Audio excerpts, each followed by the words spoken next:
A moth goes into a podiatrist's office, and the podiatrist says, "What's the problem?" The moth says, "Where do I begin with my problems? Every day I go to work for Gregory Vasilovich, and all day long I toil. But what is my work? I am a bureaucrat, and so every day I joylessly move papers from one place to another and then back again. I no longer know what it is I actually do, and I don't even know if Gregory Vasilovich knows. He only knows that he has power over me, and this seems to bring him much happiness. And where is my happiness? It is when I awake in the morning and I do not know who I am. In that single moment, I am happy. In that single moment, before the memory of who I am strikes me like a cane, and I take to the streets and walk in a malaise here and then there and then here again. And then it is time for work. Others stopped asking me what I do for a living long ago, for they know I will have no answer and will fix my empty eyes upon them, and they fear my melancholia might prove so deep as to be contagious. Sometimes, Doc, in the deepest dark of night, I awake in my bed and I turn to my right, and with horror I see some old lady lying on my arm. An old lady that I once loved, Doc, in whose flesh I once found splendor and now see only decay. An old lady who insults me by her very existence. My daughter, Alexandria, fell to the cold of last winter. The cold took her as it did many of us. And so my family mourned. And I placed upon my countenance the look of grief, Doc, but it was a masquerade. I felt no grief for my dead daughter, but only envy. And so I have one child, a boy, whose name is Stefan Mikhailovich Smoknogravichkov. And I tell you now, Doc, with great and deep shame, the terrible truth, I no longer love him. When I look into his eyes, all I see is the same cowardice that I see when I catch a glimpse of my own eyes in the mirror. It is this cowardice that keeps me living, Doc, that keeps me moving from place to place, saying hello and goodbye, eating though hunger has long left me, walking without destination, and at night lying beside the strange old lady in this burlesque of a life I endure.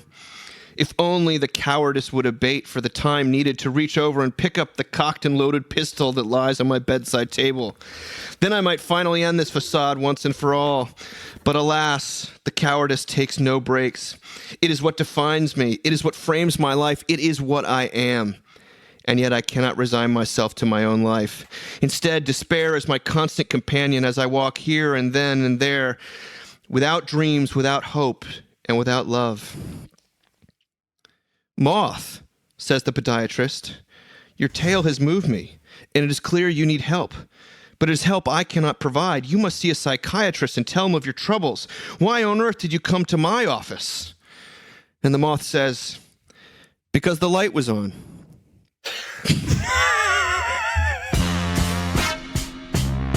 Welcome to the Mockingcast, the podcast of Mockingbird Ministries. I'm David Zoll, your host, and in a few moments, I'll be joined by my co-hosts, Sarah Condon and RJ Heyman.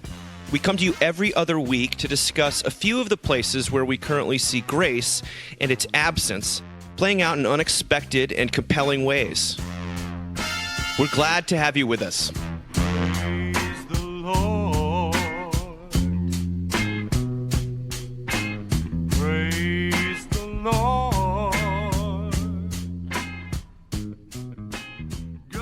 Why do I tell this my favorite joke, which was written down in a book called Based on a True Story? I mean, oh my God, of course that's your favorite joke. It's my all-time favorite joke. But go on, Dave. I have things to say. Continue. That is a joke, one of the great jokes told by Norm Macdonald, who we found out died yesterday after a long battle, a secret battle with cancer, or not that word battle, just affliction. Yeah. And yeah, I just the world lost a great one there. He was I admired him greatly, but mainly he just made me laugh. And you have like David Letterman and Conan O'Brien saying he was, all of the stand-ups agree he was the best of the best. And yeah, I just thought I'd open it up with that, because there'll never be a better time to inflict the moth joke on our listeners' this is the thing. ears. When Dave and I worked in youth ministry together, there are two things he was famous for. They're both just horrible, horrible jokes. And one of them was called the whale joke, which if we have any former Focus students listening, they'll know exactly what that was, and it was awful. And then the other one was exactly like the moth joke. It just went on and on and on and on. And the punchline was what I've always wanted a pumpkin head. Was that the punchline? It just was terrible. You're going to murder it. It's called the Pumpkinhead joke, and it's a thing of great beauty and brilliance. And I had never even heard the moth joke when that joke came to me. I didn't write that joke. Otherwise, it would have been the moth joke. Yeah. Otherwise, Oh it my would have God, been it's the same thing. But I didn't. So I will say I didn't realize until I saw it that Norm Macdonald was a Christian. I had no idea about that, and it was interesting. Sarah, we were talking about it yesterday, and Sarah, you can say more about this. But the fact that he got kind of canceled for being unwilling to cancel other people was interesting. Yeah, it was interesting. It really was. But also, like, of course, then it was like, he's not, then the narrative of he's not paying enough attention or being sensitive enough to victims. And then there was just like profuse apology coming from him, genuine apology, which is also incredibly Christian. Yes. Of course, he still was like canceled from being on Jimmy Fallon's show, regardless, because it doesn't matter in the culture that we live in how much you apologize, So, it was. It's funny though now when people die. Which is always funny.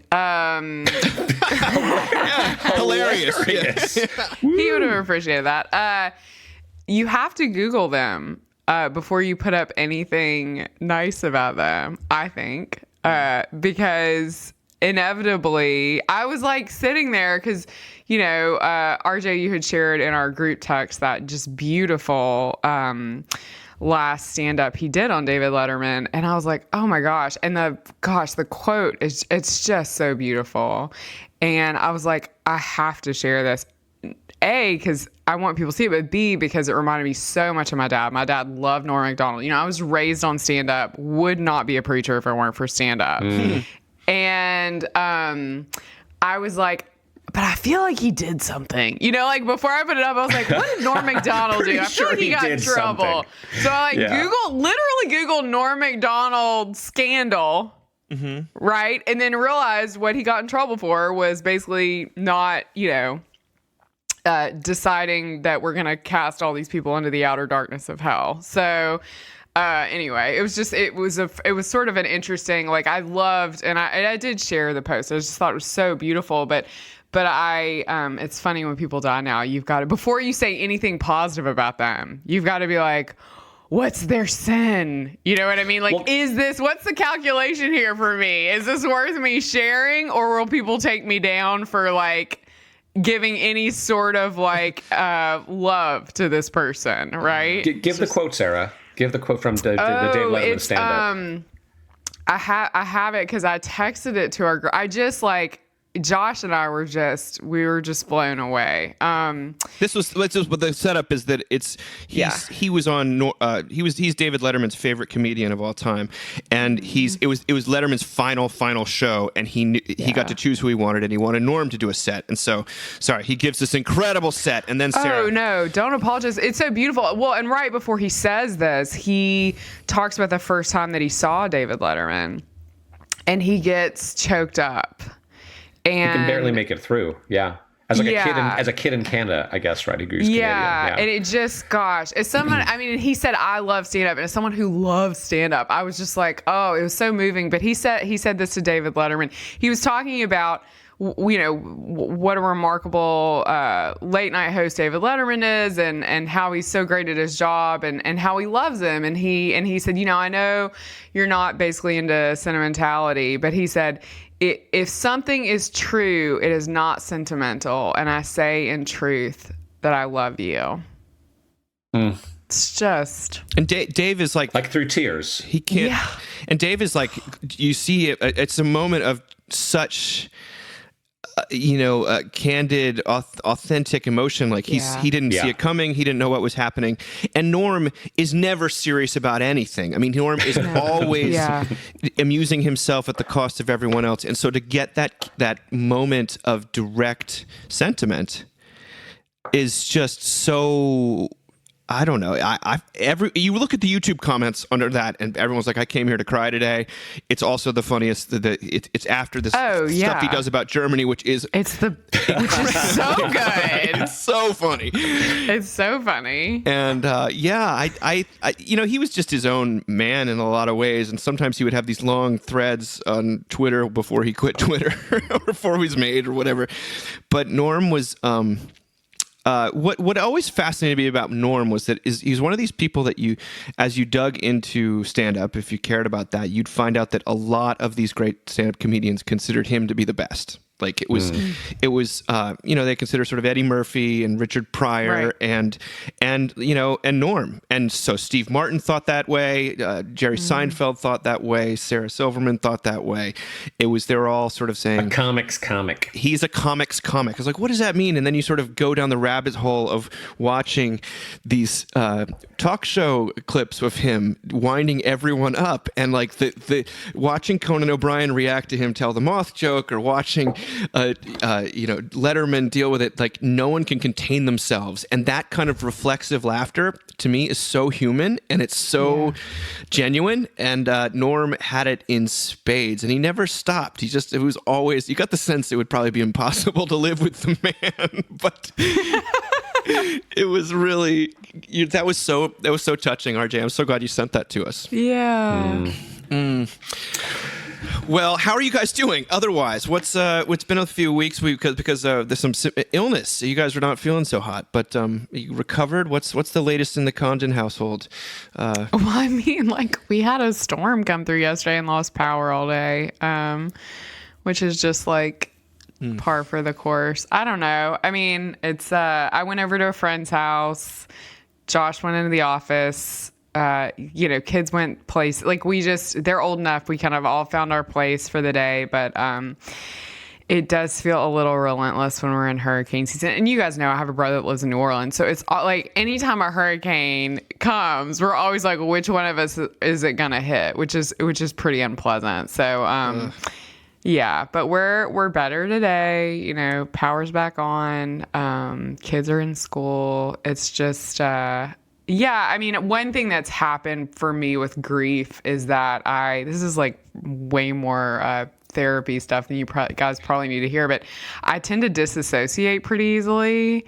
And so I have to I really do have like a routine I have to get into, which I guess is everybody right now because everyone lives in trauma. But last night it was like, you're back in your house. The power's back on. You can make dinner, kind of small like victories. Yeah, because you're just like, what's happening? Yeah. So yeah. Ugh. Gosh, I mean, as if you've had enough, not just grief, but hurricane activity to last 3 lifetimes, it feels like. We really have, but it's just, we're at this point, we're kind of, I don't know. I keep having that thing run through my head. I feel like I've said on here before, but, I had somebody in my life tell me that their child had a lot going on, their family had a lot going on. Like, this isn't normal. This isn't a normal childhood. And I'm just like, I feel like that's probably normal. I don't know. Yeah, let's expand our idea of normalcy. I think that's I mean, I feel like we were living in the glory days for about 150 years, and we're just going back to I had that exact same thought. Like the shuttle, you know what I mean? With like chickens and like brainstorms and plagues. Like, I feel like we're just going back to what actually it was like the for baseline. Most of the yeah, exactly. So I'm like, I don't know. Rutger, how about you? We're okay. Jamie's stepmom did pass away last week. I'm so sorry. Which was hard, and really hard on her father. And so she just spent a ton of time on the phone with her siblings and step siblings. And she reminded me recently, she's like, RJ, it was a month ago that all these people in my family got COVID. And so it's really been a month of, I don't know, trauma or drama or just, it's been sort of exhausting. Yeah. And then just, work wise, we're starting back Sunday school back up this week and trying to, I don't know, recapture some sense of normalcy, even as infection rates in South Florida, which have crested and they're coming down, but they're still pretty high. So, I'm sure, everyone can relate to that. Just it's very hard to make decisions, and it's decision fatigue also, constantly having to pivot, constantly having to try new things. I think it is comforting for me when I talk to other people, because sometimes you can get in your own little space and think it's just you, and then you talk to somebody else who, either works or has kids, and everyone's going through the exact same thing. It's like, oh yeah, it's not my fault that I can't come up with a perfect solution for everything. It doesn't seem to be possible right now. So and I did get a little cold last week, which is a bit of a bummer. But we're okay. I will say bright spots. Well, first of all, our littlest boy turns 5 tomorrow. He's very excited, and he's doing well, and he's happy in school. And our oldest son, in college, is having a really good year. He's finally having a college, I think, experience and making friends and having fun. And he was worried about going back because last year was so, difficult. So there's some highs, some lows, but as we all are, we're ready to get back to normal and wondering if it's ever going to come. Yeah. It's not. Don't say Dave, that. Don't how say are that. you? Don't say that. I have some thoughts. We're not there yet. We're going to talk I'm not ready to give up quite yet. Maybe I should. Maybe I just need to give up. I'm doing okay. It's this season of, all this, a lot happening. We got Melina Smith and Naya Kiso, star of Storymakers, are in town right now visiting to sort of check in with sort of the mothership of Mockingbird. And that's always a joy to have people from out of town. And but I'm sprinting to try to finish the manuscript that I've been working on, and I'm getting really excited about it. And but it's also it's just more than I can handle right now, with also church obligations and lots of kid activity and all sorts, trying to plan the next season for Mockingbird itself. So I'd say that in 2 weeks when we record again, I like to think a lot of these things will have passed, but I'm sure I'll be dealing with other stressful things. The sun will come out tomorrow. I honestly have gotten so much joy in the last 24 hours from rewatching all this Norm Macdonald stuff, which I love so much. Oh, yeah, that's I'm good. so glad. That's good. Yeah. And just for being reminded of what a gift humor is and how much it means to me. So we're going to jump in. We've got some great things to talk about today. The first one is there's a new book out by Will Storr, who's a British journalist who I quote in Seculosity, actually. He wrote a little editorial for The Guardian called "We All Play the Status Game, but Who Are the Real Winners?" And he says that in his opening, he says humans are programmed by evolution to be obsessively interested in status, and that this obsession is powerful enough to overcome the will to achieve equality, truth, or the sense of generous compassion for our rivals. He says, we play games for status incessantly and automatically. No matter where you might travel, from the pre-modern societies of Papua New Guinea to the skyscraper forests of Tokyo and Manhattan, you'll find it. In the developed world, we play political games, religious games, corporate games, sports games, cult games, legal games, fashion games, hobby games, video games, charity games, social media games, racial, gender, and nationalist games. The variety feels infinite. Within these groups, we strive for individual status, for acclaim from our co-players. But our groups also compete with rival groups in status contests. Corporations battle corporation, football teams battle football teams. When our team wins status, we do too. When they lose, so do we. These games form our identity. We become the games we play. They're built into our brains. Part of how we experience reality. It is simply not possible to opt out of it, but we can decide which games we choose to play. Then he goes on to say, humans are extraordinarily imaginary creatures who use almost anything to symbolize status. Money, Twitter followers, literary tastes, power, the brand of watch, or the shape of a stomach. In the 1948, the anthropologist William Bascom published an account of a status game on the Micronesian island of Pohnpei that was played with yams. The man with the largest yam at a feast would be declared number one and praised by the chief for his generosity. Yam envy. The men I knew you'd go there. The men of Pohnpei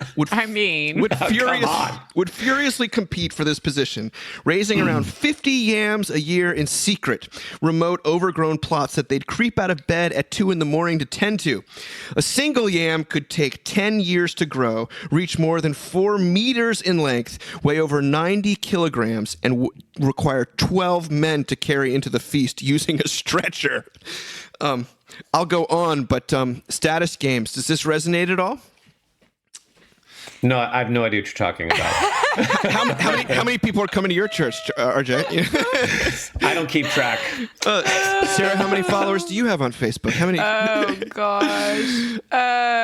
Yeah, I mean, like, I made this joke in the latest magazine when I had to do I got to do the advice article, which is amazing, really amazing. Dear Gracie. It was fun to do, but it is true that whenever someone gets a job and they announce it on Facebook, and it literally does not matter what the job is, okay? Like, not even in my sphere of expertise, like, you got manager of Applebee's, you're CEO of, like, a tech company or whatever, I'm like, I should have gotten that job. Like, every time, like, something in my brain's like, do they not know about me? You know, like, it's so dark and scary. But this is very reassuring to me because I do, I think there is definitely, it's reassuring to me that it's like that the writer wasn't like, it's an American problem. It's literally wired into our brains. Mm-hmm. Yes. The thing I would say is like the deep grief, the season of deep grief that we find ourselves in, that I find myself in, is it gives you a reprieve from that. From the games? I don't know how long it'll last. Would love if it just lasted indefinitely. Mm-hmm. But I have noticed that there are things that have been gifts to me of grief that are already going away. So, chances are if you become manager of Dairy Queen, I'm going to be jealous in a year, But my mother used to send me little clips from my hometown newspaper about high school classmates and like amazing things they were doing. And Hillary. I'm like, Mom, please don't ever send one of those ever would do that again. Too. Yeah. I'm like, I don't care. It only makes me feel insecure. Please don't do this. But RJ, you should get the ones from my high school. It would make you feel better. Okay. Yeah, mine was like, just became managing director at Goldman Sachs, and her husband, world-renowned ceramicist, and their two. I'm just like, Jesus, that literally was a clip she sent me a few years ago. I was like, please don't ever do this again. I wish I could say that I feel like I've had a reprieve from the status game, but I don't. I feel like I've been trying really hard to win the pandemic. It's just another. Like, my church is gonna come out of this even bigger, even stronger. We're gonna build back better, baby. But I'd say it's 100%. Like, sure. It has been a rough few weeks. I'm gonna just make a confession that's gonna make it's gonna be a humble brag, which I'm hoping will make me look bad. We had like a diocesan clergy meeting or whatever, and we're going over the budget for the coming year, and they're showing all the numbers from the various churches and the stewardship numbers, and our church did well in stewardship. Like, we were one of only a few churches that were up last year, and we were up more than any other church. And I'm like, we won the pandemic, and suddenly I felt pretty good for about an hour. You know what I mean? And then you were overcome with the same emptiness. Yeah, exactly. Exactly. Well, writing in Unheard, Ed West was reviewing this book, and he talked about how just like our lust for status is simply insatiable, especially compared to even something like power. But he does say that the need for status can be beneficial, as we all know. If he says, visit any major art gallery and you will see the result of intense competition in late medieval Italy, where rival families hired the greatest artists and architects to raise their status. In 18th century Britain, membership of clubs and societies became a social marker, the result being that the number of learned societies rose from 50 in 1750 to 1,500 in 1850, with an enormous impact on education levels, wealth, and a variety of other measures. But then he says, but just as often, status games, as we know, can be toxic and do dreadful things to people, especially if religion, politics, or some other marker of identity are involved. I've long believed that political beliefs work as status markers and have become more so in recent decades as other signals have declined in importance. People will adopt positions not just out of sincerity, partisan loyalty, or conformity, but because they signal social status. Now, these said something that very interesting that I did not know of. The polling shows that a dislike of modernist architecture is one of the few things that every demographic agrees on. Black, white, Asian, male, female, rich, poor, young, and old, they all prefer the more vernacular style of architecture. The one section of society which disagrees happens to be architecture students. And the longer someone has been studying architecture, the more pro-modernist their views. That suggests that an opinion has become a status signal, marking the sophisticate out from the hoi polloi. He says the same process is clearly at work behind social media-led bullying. They are always framed in terms of he's just talking about how this is usually this sort of status games, you compete in them out of some, like a sort of Augustinian, like a sort of misdirected good. He said people on social media are always framing their bullying of others in terms of protecting the weak, the urge to care and protect from harm. But the more people imagine themselves to be aiding the vulnerable, the more horrendous their behavior, giving them free rein to commit what Jonathan Sacks has called altruistic evil. People do terrible things more out of love than out of hate. But it is also a status game, the aim being to seek the maximal removal of their opponent's status, ideally reputational death. Cancellation. Well, I don't know if that word has become so loaded, but it's like, it seems to be. Yeah. I know you get canceled if you talk badly about cancel. I know. I talked about Giddy up. I preached a sermon recently about defilement and, Mark 7 and Jesus saying what goes into a person. I said, I think that we see a lot of concern about defilement on campus because we're right here, and it's often talked about as quote unquote cancel culture. I think the better term is catharsis culture, because you're trying to expel or purge some sort of stain, usually some perceived stain. And Alan Jacobs has talked about it. I think it's a really helpful way to view it. But of course, a lot of people came up to me afterwards and they sort of said, well, I hope you don't get canceled for talking about cancel culture, because that's our context. There's like other contexts where if I didn't talk about it, people would be upset. So it was very remarkable. So fun to be a preacher in 2021. It's just really fun. But anything else about status games, love, hate? Well, yeah, games. Everyone RJ has a need to feel that they're worth something. Everyone has a need to win some kind of game, right? That if we're losing one game, we need to then change the game and find a game that we can win. And as one of these people says in their article, if there's no game you can find to win, if you just feel like you're a loser on every level, it has really dire consequences for your mental health and your sense of your physical health. Your physical health, actually. Yeah.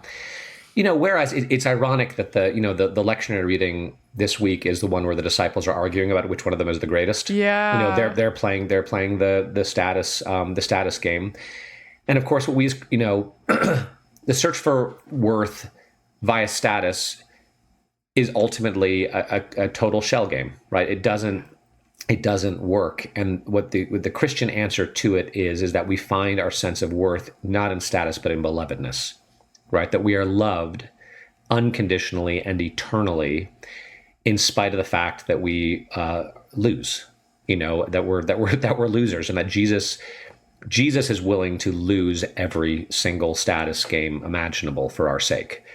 So I get it and I do it, and we're never going to be cured of our desire for status, I guess, until we just completely bottom out, and then we'll get rid of it for a week or two. Or unfortunately, it's something terrible. Then it'll come roaring back. The only way to get rid of it is how, unfortunately, it was gotten rid of for our dear friend Sarah.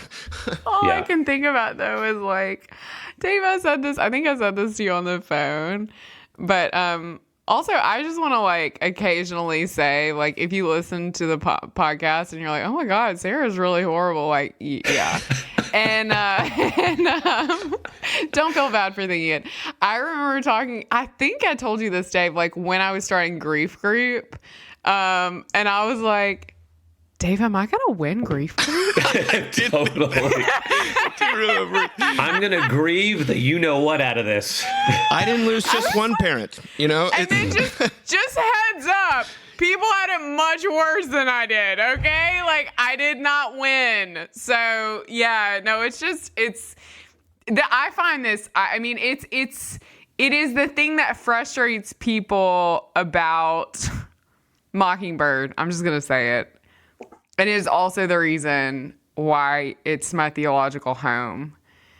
We will never escape our sin this side of the heavenly veil. Yeah, no way. We will be reassured of forgiveness, which also means that we have to acknowledge that we're sinners. And I find so much relief in that. And I love when a low anthropology just slams right into science because it's like, it's a relief. Like, okay, people who live in totally other countries with completely different cultures are also like longing to, you know, win yard of the month. Yeah. Yeah. Marxism won't solve this problem. Right. No, and this is, I mean, we talk about it oftentimes in forms of like status games are usually governed by the law. Like if you win, if your lawn is, you know, manicured enough, then you will sort of win. You'll be on top. Right. And what we find out is that, you know, there's always someone with a nicer lawn than yours. And if you do win, though, you better, you know, you better keep it up. You better keep it up. Your church better get even higher stewardship that next year. RJ, how are you going to do it? Well, I felt that actually. I watched an interview, to bring it back to sports, with Naomi Osaka, you know, last year's U.S. Open champion who went through all that stuff with Serena Williams, where Serena behaved badly. Was that last year or 2 years ago? I can't remember. Time is such a weird thing. But this year, you know, she's really struggled with her mental health. She dropped out of Wimbledon, then she played the U.S. Open. She ended up losing to Leylah Fernandez, who made the finals, as a lot of top players did. But she came into her press conference, and she said, she just cried. And she's like, I don't know what to do. She's like, there's no joy in winning anymore. Winning only feels like relief. It feels like a relief. Yeah. And when I lose, I just get really, really sad. Yeah. And it doesn't feel normal. And I don't know what to do. And I'm not sure the next time I'm going to play tennis. Oh my goodness. And I'll be honest with you. Yeah. Coming back, so there was something about coming back after my vacation this summer. This is going to sound weird. I felt the pressure of perfection to the degree where I felt like my first few sermons back, I was manuscripting my sermons more than I ever do. You know, like reading them off the page, and I felt like there was something wrong. And I was realizing this drive for perfection in myself. Like, this has to be perfect. I have to get this right. There's no freedom to fail, and it just felt dead to me. Yeah. You know, so this past Sunday, I finally just tried, you know, I had a few notes, but I tried to preach more extemporaneously, and it just felt so much better, even though it was a lot scarier, and trying to shove away that need to get everything exactly right, to win. You know, if you feel like you've been winning, you just want to you got to keep winning. Like, God forbid, you know, you preach a bad sermon. God forbid you lose a tennis match. You know, God forbid you lose one of these status games that you use to define yourself. Yeah. And there's no freedom in that. It's just slavery and darkness. Because you can't keep it up. But let me also say, Leylah Fernandez was incredible. Like, that was, oh yeah, that was an amazing U.S. Open. And Chris Everett kept saying about Leylah and about Emma Raducanu, who just had this you know, irrepressible teenage joy. She's like, I really hope they still have this 3 years from now. Yeah, and it's like they won't. They won't. No. And they absolutely won't. Like, they played the U.S. Open. They were both in it. They attended the Met Gala. Like, now they're gonna have to keep it up. You know, and like, that just fun. I love this. I love like our podcast because it's just like, come for the sadness, stay for the sadness. Well, that Osaka quote, I hadn't read that Osaka quote, and we followed the Open really closely this year, and that was my wife. It was sad. It was sad, but it was true, and I was like, oh my God, she's speaking to me. Like, I feel exactly the same way now. If I preach a good sermon, there's no joy; it's just relief.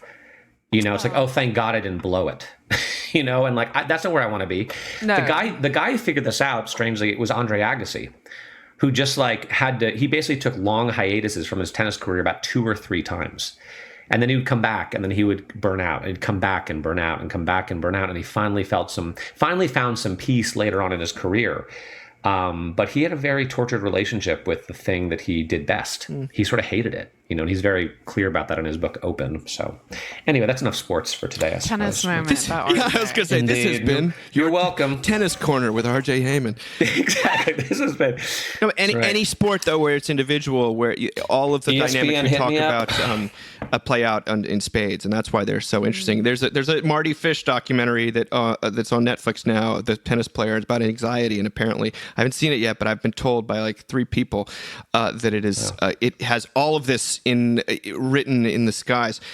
He's not good enough to have his own documentary. He's never won anything. That's how I RJ! that's how I feel about you, RJ. That's right. Exactly. Well, let's move on to something even more uplifting. Hannah Anderson, who I've gotten to know a little bit, she wrote in Christianity Today, she wrote, COVID-19 killed our sense of personal progress. It's a great piece. She said, for many of us, making the best use of our time doesn't mean living a purposeful life. It means getting as much done as possible. We multitask and hustle and pursue what Oliver Berkman, one of our heroes, who just wrote a new book called 4,000 Weeks, dubs the fully optimized life. And truthfully, it kind of works. We accomplish a lot. We get stuff done. It works, that is, until a global pandemic hits and our ability to plan comes to a screeching halt.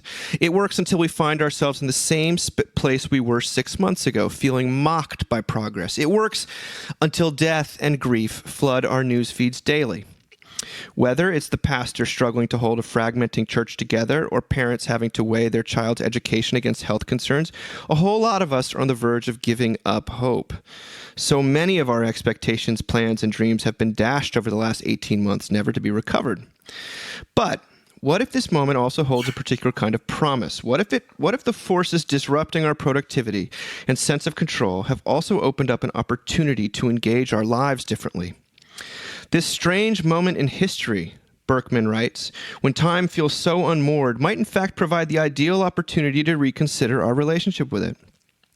Christians have not been immune to the gospel of productivity and progress. This is Hannah Anderson writing again.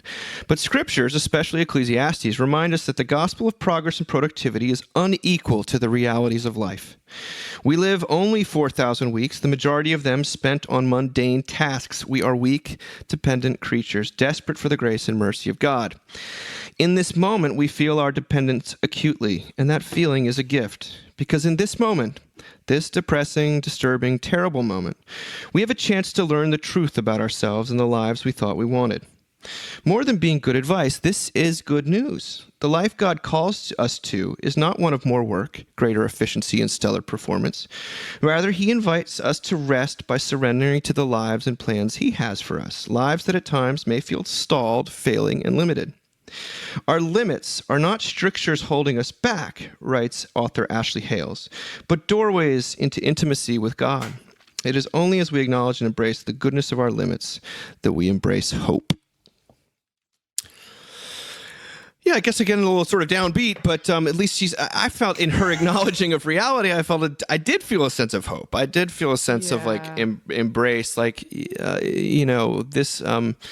The treadmills we're on of productivity and optimization and just never and stopping, crushing it, killing it, producing. To have those stopped has given some of us a little bit of a chance to reevaluate and maybe think about how the gospel stands in contradistinction to that the gospel of the world, which really is about more, always on, always winning. This struck a chord with me, clearly, but did it strike a chord with you? Yeah, I mean, I think also it's funny, like the gospel of the world is often confused with the gospel.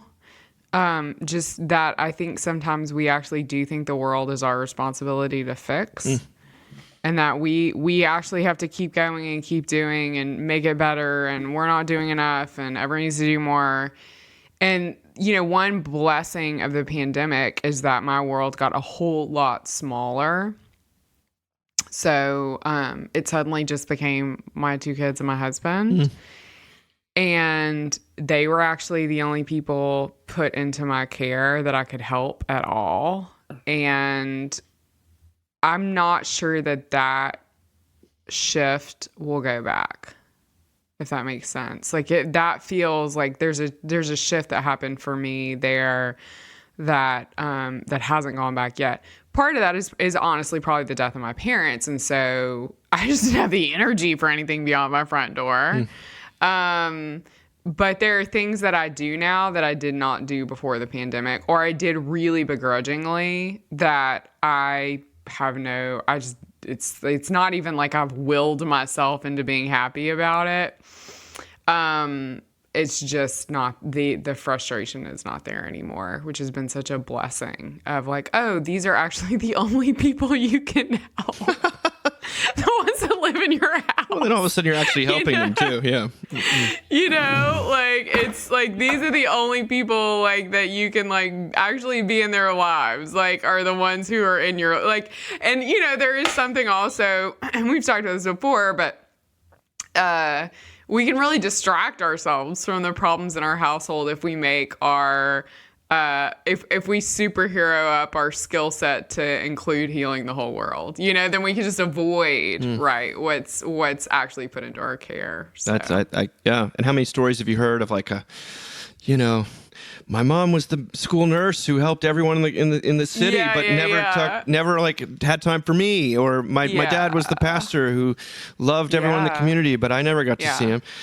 Right. His name was R.J. Heyman. So. Yep. Just kidding. No, believe me. I'm like, maybe that's. Hey, RJ talks about winning. Maybe that will be the story my kids tell. If he talks about winning again, this is just our duty as Christians to make sure that he knows that in fact he is not winning. He is still the same RJ we love, and we don't love him because he wins. We love him because of how. Because he's RJ. Because he's RJ. Belovedness, I think, is what someone said, is how we're valued. Rucker. Yeah, I wish I was feeling this article. I don't. Yeah, I wish I did, and I understand how someone could. I don't feel like this has been an opportunity for me to do less and pull back. I don't. Yeah. I mean, RJ, you like took a church. Like at the beginning of this, so it would be bad just to name it for the church if when you took the church you were like, you know what, I'm just gonna hang out with the kids and Jamie. Like God has really called me into a season of rest. What? Yeah, I mean, that's the thing fair. is, I have heard of other rectors who were new at their church and were like, oh, you know, I'm participating in a good friends of mine ordination in a foreign country. I'll be gone for a month. I'll see you later. You know, and I mean, that's ill-advised. I just don't know what to say. I don't know what to say. I feel like I have been no, not about that, but about like my own approach to this pandemic. Yeah. I have been scrambling. I've been working my ass off, pardon my French, for like the last year and a half, just trying to figure out how to keep us together and having to reevaluate decisions like on a weekly basis, you know, and I'm exhausted. Yeah. I'm exhausted, and I'm also, honestly, I'm kind of exhilarated too. Like part of me is a little worried, like maybe I've just gotten really good at being a crisis pastor, and maybe I'm not going to be a very good non-crisis pastor, you know? I don't know, man. I wish that this had been more, I don't want to say a break or something. It just hasn't been. It hasn't been at all. And there have been a lot of people to take care of, and people who've gotten sick, and people who are shut in, and people who have died. Yeah. And you know, funerals that no one could attend. Yeah. And you're trying to figure out how to live stream baptisms and weddings and funerals because people can't be there. And I don't know, man. You're making me exhausted just hearing about it. Yeah. I mean, yeah, I hear you. And that's I think that most of the people I know in church and nonprofit work have felt this way, that they're and we talked about it last week in terms of customer service. Anyone in the service industry, you're not only a restaurant, you're now having to figure out a takeout business as well, and a whole online thing, and it's just like, and you're not getting paid anything more. So Well, and then to figure out, like, what does the science actually say? Yeah. Like, do I, like, give you, I have to become like an amateur epidemiologist, what is the CDC actually saying? What do these numbers actually mean? Yeah. Who should be wearing masks? Who should not be wearing It's masks? Are people going to be pissed off? How punitive are we going to be with people who just refuse to wear masks? Like, well, It's stressful. It is. But then, like, it's also, I don't know, we were in church this past Sunday, and, like, some people were in masks, some people weren't.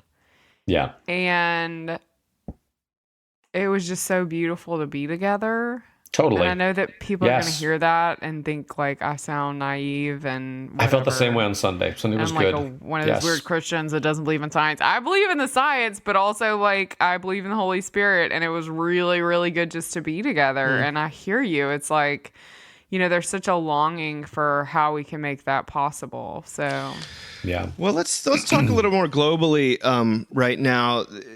There's a remarkable essay in The Point, which is quickly becoming one of my favorite journals. It was by Shivani Radhakrishnan. I hope I'm saying that right. Shivani Radhakrishnan.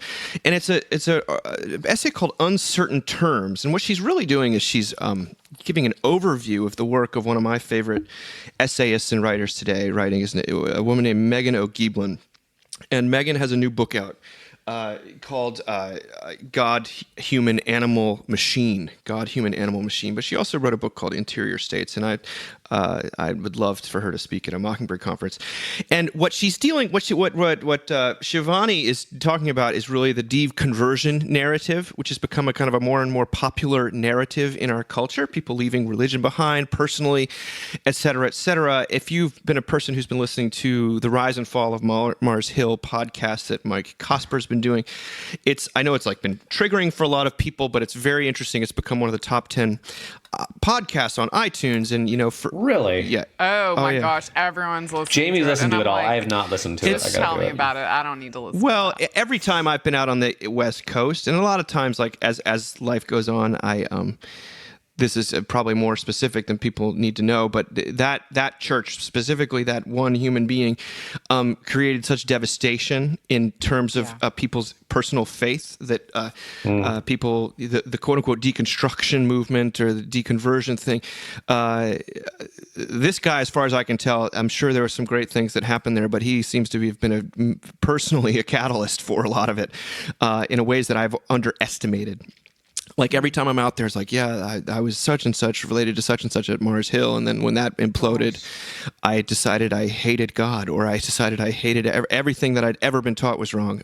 It was that wounding to people, but probably because it was that meaningful to people. But be that as it may, you get a lot of these very tidy deconversion stories, which are sort of like, I was really all in here, this imploded, and therefore I am now I'm all out. I'm out. There's no like, you're either all in or all out. It's a very Protestant mentality, frankly.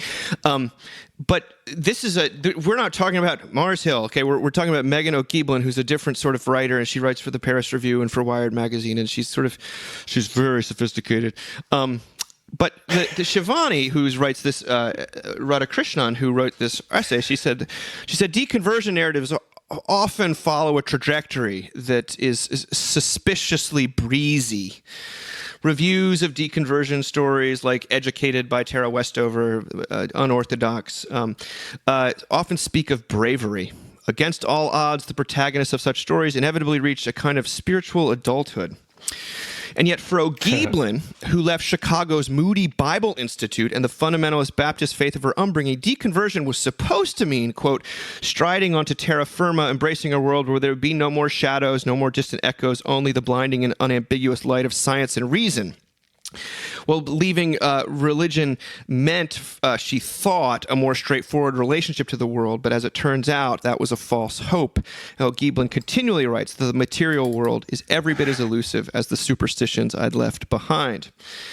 Interior States, which is her first book, is not a deconversion narrative in its standard form. It's most centrally a book about the stubbornly religious longings that flicker within people even as formal faith dims and disappears.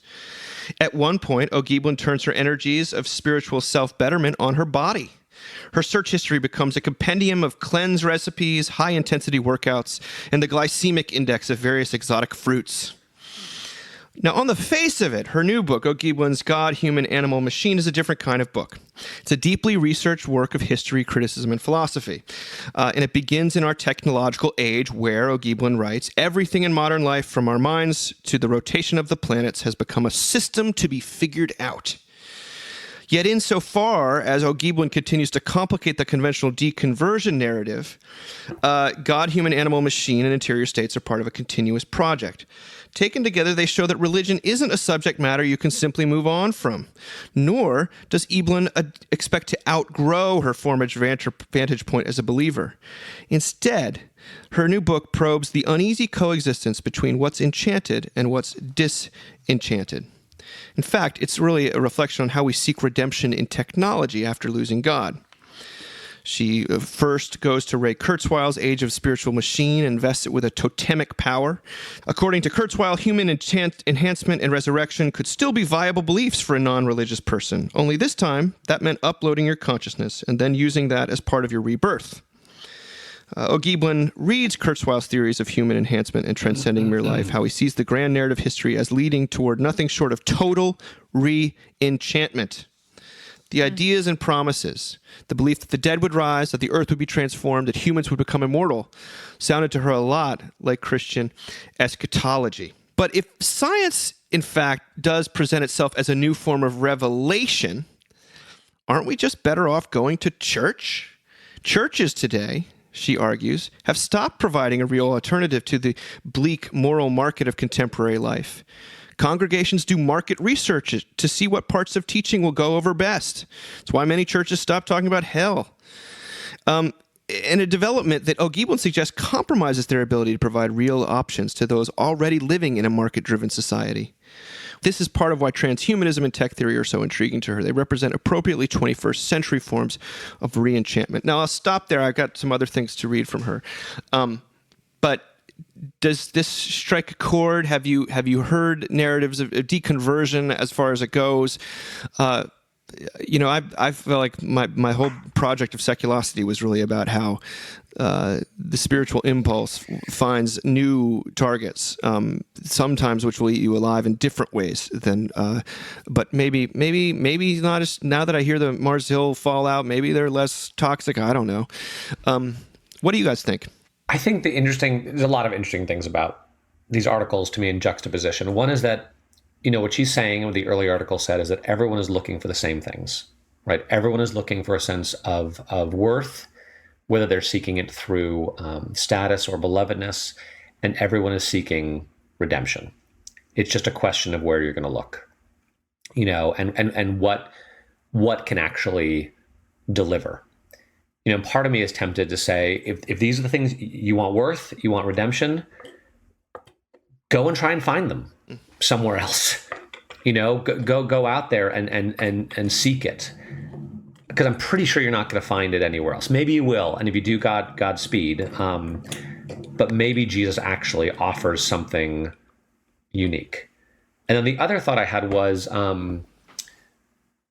just the frustration that a lot of people feel, and sometimes I do. I hear more from some other people, just with Christians. Like, what the hell is wrong with Christians? If only Christians weren't so impossible. Catholic Christians, Mars Hill Christians, liberal Christians, conservative Christians, fundy Christians. Like, if only Christians weren't so impossible.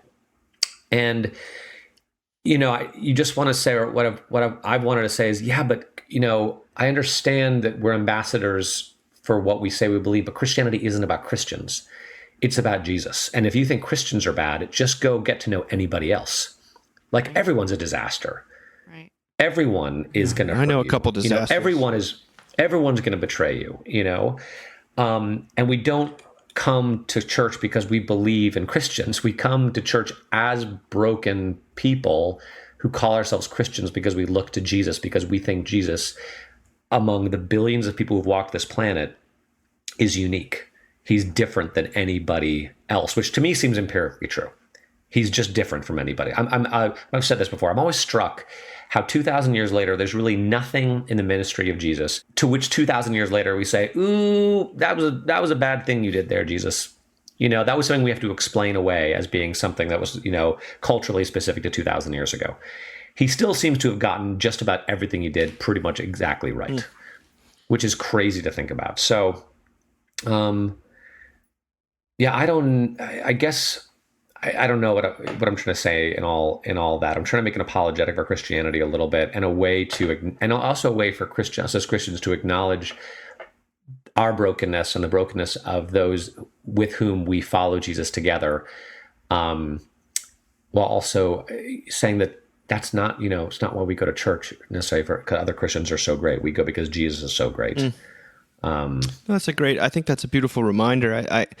The thing that strikes me as so fresh and not so contrary to some of the narratives, and we're going to hear more and more of these narratives. By the way, this is already a genre, the deconversion genre, and it will become more popular because it's sort of, especially, it gives people. It allows us to feel better. And if you're a person who grew up with that sort of baggage, you feel known in those things. And I think there's a certain type of grace that probably is transmitted through that. I think what is the naive part, and the low anthropologist in me says what I think that O'Giblin constantly hones in on, that the sense of maturation and liberation that comes from shucking a religious background, even a really toxic one, it's just talk to me in 10 years. Like that is always, I think, premature, in fact. And I find it to be that sort of, as she calls it, a breezy narrative is as adolescent in how it comes off as any of the things they're rejecting, because life is in fact more complicated. And O'Giblin is one of she's got this gift of communicating the ambivalence of what it means to live with, because we want to believe these things were oppressive, they're ancient, they're hurtful. Life is much sexist. Life is much better without them. And she's basically saying, in some ways yes, in some ways no. And you never quite, if you're honest with yourself, you never actually leave behind a lot of the things that because as much as the problems were external and the systems that were foisted on you, the truth is most of your restlessness and unpleasantness is actually internal. Well, it reminds me what, and then the last thing I'll say, sorry, Sarah, what Francis Spufford says in his introduction to, Unapologetic about that the new atheist advertisement on the London city buses, which said, there's probably no God, so stop worrying about it and just enjoy your life. And he's like, who exactly is enjoying their life? And if you think that getting rid of God is suddenly going to make your life so much better and more enjoyable, how adolescent is that? So I do have to say, as a woman, I think it's really important to note that, and this is a thing that I have come to understand as an adult, because I was raised in the Episcopal Church, where people don't have grand, deconversion narratives about the Episcopal Church. Just like I just stopped. No, they come to the Episcopal Church when they've suffered a grand deconversion. They do. Or if they were raised in the Episcopal Church, they just started reading the New York Times on Sunday mornings. They don't have a big moment where they left, it's fascinating to me. But I would say, on that note, that I do know people who were raised in the Episcopal Church who left for, none of these reasons, just because they found something better to do on Sunday morning, brunch, I don't know. And it was the words of the liturgy that they remembered from their childhoods that brought them back. And so I do, as much as we can find all sorts of reasons, to make jokes about the tradition that we are in, for me, I will say, I have to say this as a woman, I have so many women come to me all the time in ministry who were not raised in the Episcopal Church, who have had such, Mars Hill, horrible things happen to them. Assault, awful things that were then justified in that religious context. And they have had to deconstruct that, and it has been horrible. And I do feel really lucky to have been raised in a denomination by parents where that was just not anything I ever experienced. And they have experienced some liberation on the other side of that. Yeah. Yes. Yeah. I mean, much needed, really important. What is heartbreaking, though, is then they don't have any, like it all got taken away, right? In that moment. So they don't, even if there was a beautiful sense of faith there, that is so intricately connected that it is gone too, and they're left with nothing. And that is just, gosh, I mean, it's just heart-wrenching. And I feel so, they'll come to me because I'm a woman, and I'm like, I have no capacity. This is so hard and horrible. I'm so sorry. That's kind of all I know to say. But I love this idea of enchanted and disenchanted, because I think we long for enchantment. I think our hearts are like flowers that turn to the sun. Like we are always looking to be enchanted. And the danger in sort of having our own narratives about what's enchanting or how enchantment works is that they're not ours, right? We're all, I mean, to the point of seculosity, we're all sort of consuming and making a religion out of something all the time. So instead of like official religion, right, it's like things we see on Instagram. And then we say things like, well, I don't want to say that out loud because I don't want to speak it into existence. Right? To which I always reply verbally, right to your face when you say nonsense like that to me. That's not how it works. So, like, it's just, that's the thing is like, the secret. Yeah, I'm like, that's not how, people will say like, what, God doesn't give us more than we can handle. And I'm like, that's not how it works. Like it's just, that is the danger. And so I live in sort of an in-between space with this just because, when you see especially women who've been victimized by the church, gay people who've been victimized by the church, and they don't want anything to do with the church, you're like, I get it. I get it. But it's just such a bummer. I should have a better word than that. It's such a bummer because everything gets taken away. Yeah. And then they're left with Instagram. Yeah. I agree with you 100%. And my tendency, I think the tendency of people in the main line, or at least in my own, who grew up not out really with that same sort of baggage, is to, over time, to start to roll one's eyes and be like, get over it. It's a, right. But then I go around and I speak to places and I hear, I think I hear the worst possible stories, and I hear them from every category you've just mentioned, and I hear them just from regular dudes too, Yeah. And I think, really, that happened? Like I haven't been turning a straw man out of this sort of sense of this hyper form of legalistic Christianity. I've been underdoing it. And it is created such, whatever decline the church is experiencing is its own fault, like bottom line. Yes. But then I sit in church one Sunday, and you're right, I'm sitting in the liturgy, and I hear someone preach, and I hear stories about Jesus, and I'm like, this has nothing to do with what was going on in Seattle, and This is really good stuff. There's some good stuff here. And there's some life and death here, and there's forgiveness. Yeah. And like, this is, wait a second, maybe this whole thing. And there's like genuine like self-acknowledgement of sin by the preacher. I mean, you know what I mean? There's all these like beautiful, So I appreciate her attempt, O'Gieblin's complicating of the narrative, because, frankly, I'm surrounded by Christians who have other narratives of their lives about victorious living and all that sort of stuff. And they've edited things out, just like the person who left the youth group that I ran into at a wedding 2 weeks ago and just sort of has this whole idea about how terrible youth group was and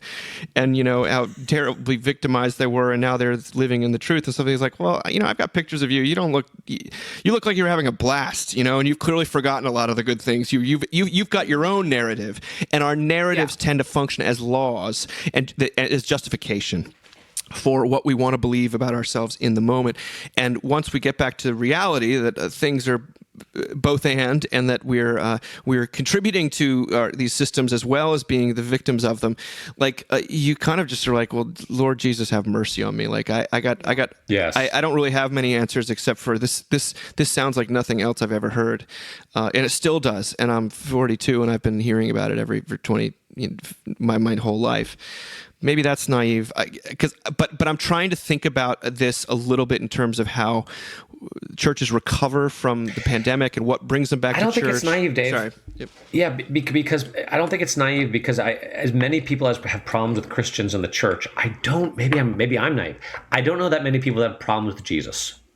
Everyone seems to generally think Jesus People like him. is pretty great. But they don't just like the meek and mild. They're like, hey, he really called out those Pharisees, and he really did. And yet he actually ministered really to did love the woman who unlovable. was totally broken down, and like I don't know. It's not just Jesus is just nice. I always think that when people presented with the actual Jesus seem to think, wow, this is something. Hope. RJ, don't you have that story of the friend who read the gospel? My friend who's was like an astrophysics major at Yale and highly educated, and he went out how to have discussions. And I'd be like, have you ever read the Bible? He's like, no, I've been meaning to. and so I gave him a copy, and I was like, read the Gospel of Matthew. I saw him a few weeks later. I was like, so what do you think? He's like, whoa. He's like, Jesus is way different than I thought he was. Yeah. He's like, he's a wild man. Yeah. He's like, and he's like, so I was like, so what do you think about his message? Like, what's his message? He's like, his basic message is, you're all a total disaster, and screw it, you're all forgiven. And I was like, yes, that's exactly right. So it still speaks amazingly. Do you think the folks are going to come back to church one day, RJ? I do. Yeah. I do. Dave and I were talking about this a little earlier today. There's been so many. I got an email from a Christian organization, which works with churches to do revitalization work, and the subject line of the email is, "They're not coming back." And I was like, something really fun. And hey, it is true that this past Sunday we probably had 60 to 70% of in-person attendance that we had pre-pandemic. But we also had hundreds of people watching online, and I was telling Dave, I was talking with a guy in our church who say that again. Sorry. Winning, totally winning. I was talking to a guy at our church who works at a bank, and I said, hey, is the Delta variant just running roughshod through your offices? He said, no, not really. He's like, but RJ, remember, we've got more than 100 people on my floor, and right now only about 5 to 10 are actually coming in person. No one's going back anywhere yet, except, as Dave said, football games. Apparently, everyone is going to sporting. They seem to be fine with going to the UVA seem to be football just games. fine with that. I just think it's I think it's too soon. I think it's premature. I know we're all tired and we're trying to figure out hybrid, in-person, online strategies and all that sort of stuff. But people are, as I said to Dave, the people who go to church are either older, and so they're scared about the vaccine, or they have children who are too young to be vaccinated, and so they're not scared about the vaccine, scared about the pandemic, and so people are still just scared. People are still just unsure what to do, and I do think they're going to come back. I think once we get to the point where COVID becomes like the flu and people aren't dying so much of it anymore, I don't know. I'm hopelessly optimistic, but I think people are still around. They're tired and they're mourning. They're traumatized. I think yes, and that's gonna pass. But I think people are coming back to church as much as they're coming back to anything besides football games. So, Sarah, do you have any wisdom on that? I mean, I had as many students join last week as I had when I started this ministry in total. Yes.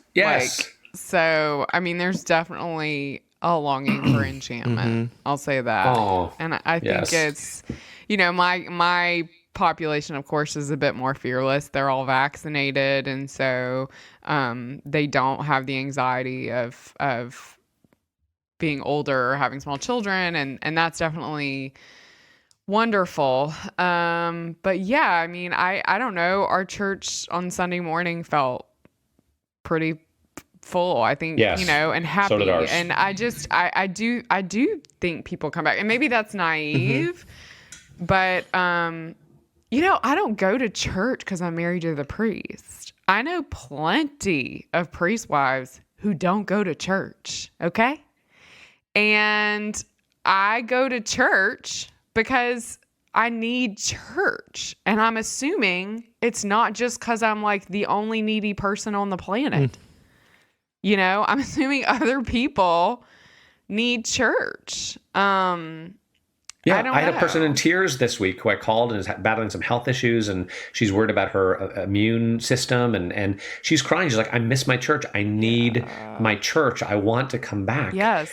But she's scared. Yeah. You know? And I'm with you 100% here, because we had one Sunday where like no people were in church, and then the next Sunday was just jammed. With students especially, I think that the longing for enchantment, as you say, Sarah, is not going away. In fact, it's only going to strengthen. Also, the longing for a reprieve from the status game is not going away anytime soon. But ultimately, what people are, I think, the longing for, for hope and for forgiveness and for everlasting life. I mean, these are not small things that are on offer. When you think of like what was...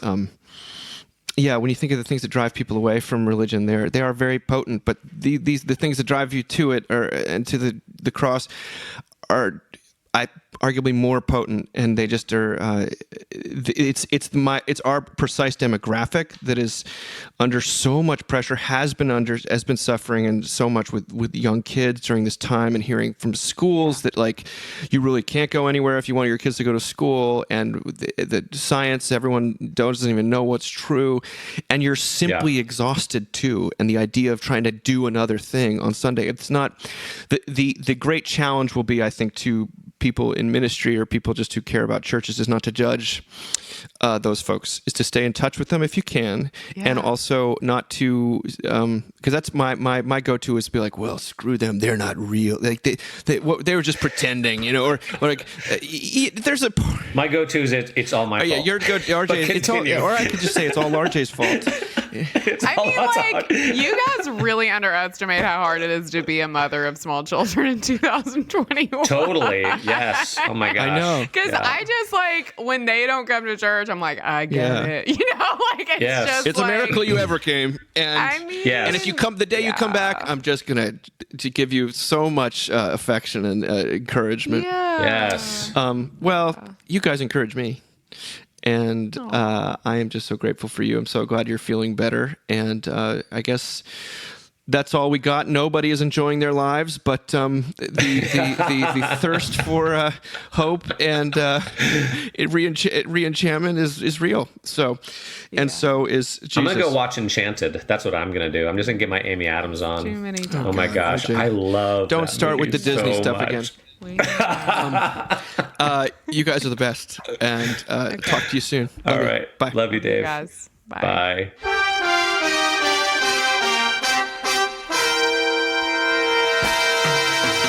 Thank you for listening. Remember, you can find us on the web at www.mbird.com. And we'd always love to hear from you at info@mbird.com. Audio production for the Mockingcast is provided by TJ Hester. And if you like what you've heard, please drop over to iTunes and leave us a rating or review. Until next time.